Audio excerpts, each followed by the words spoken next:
Hello বন্ধুরা, কেমন আছো সবাই? আমি তো খুব ভালো আছি। আশা করি তোমরাও সবাই খুব ভালো আছো। দেখো, আমার এইটুকু ছেলে এত দুষ্টুমি করছে। ও মানে গান পেলে আর কিছু, ও নাচ সব শুরু, হাত পা ছোটাছুটি, মানে এইটুকু বাচ্চা যে নাচতে পারে কেউ বিশ্বাস করবে? আমি তো ভাবতেই পারি না যে আমার ছেলে এমন নাচে। আমার মানে গ্রামে যত লোক আছে, আমাদের এখানে মানে পুজো মণ্ডপে যারা যারা আছে, সবাই ওর নাচ দেখে হাসছে যে এইটুকু বাচ্চা এত দুষ্টুমি করতে পারে, এত মানে দুষ্টুমি তার জন্য মানে তুলনার বাইরে। এইটুকু বাচ্চা এত মানে প্রথম থেকে ছোটবেলা থেকে দুষ্টুমি। ও মানে যখন 1 মাস বয়স, তখন থেকে ও মানে কথা বলা শুরু। তার মধ্যে গান করতো, আ ও আ এরকম করে কি বলতো ভগবান জানে, ওর ভাষা তো আমি বুঝিই না। আর এত দুষ্টুমি করে এখন, মানে আমার ঠিকঠাক খেতে দেয় না, ঠিকঠাক ঘুমোতে দেয় না, কিচ্ছু করতে দেয় না। তারপর আছে কান্না।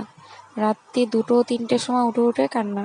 সে বিছানায় তো থাকবেই না, ওর বিছানা ছেড়ে আমাদের বিছানায় চলে আসবে, এসে এত দুষ্টুমি করবে রাতে, মানে আমাদের গায়ে পা তুলে দেবে, আমার মায়ের গায়ে পা তুলে দেয়, মানে এত দুষ্টুমি, মানে কি বলবো, মানে বলার মতো না। এখন সব বাচ্চারা, শুধু আমার ছেলে বলে তা না, সব বাচ্চারা, কিন্তু ও একটু বেশি।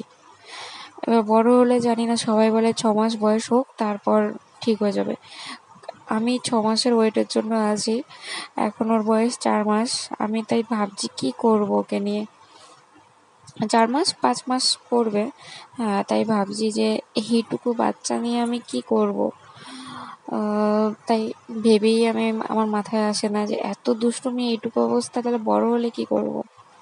তাই তোমরা কমেন্ট করে জানিও আমাকে যে এইটুকু বাচ্চা কার কার, এত ছোট বাচ্চা আছে আর কে কে এত দুষ্টুমি করে। আর কেউ কি দেখেছো যে আমার ছেলের মতো এত দুষ্টুমি? আমার ছেলে মানে এত কান্না করে, সে রেকর্ড হয়ে গেছে যে এত কান্না করে। সবাই বলে মামাবাড়ি এসছে তো, মামাবাড়ি আদরের জন্য এমন। আমি কান্নার জন্য ডাক্তার কাছে নিয়ে গেছিলাম, আমাকে ডাক্তারবাবু বলেছে যে তোমার ছেলে একটু হিচকাদনে, আর তোমার মামা বাড়ি এসছে তো আদরের জন্য, মানে আরো আদর পাবে বেশি বেশি, তাই কান্না করছে। দিয়ে মানে আমি ডাক্তার কাছে গেলে, ডাক্তার দেখানোর আগে প্রচণ্ড প্রচণ্ড কান্না, থামবেই না, কিছুতেই থামবে না।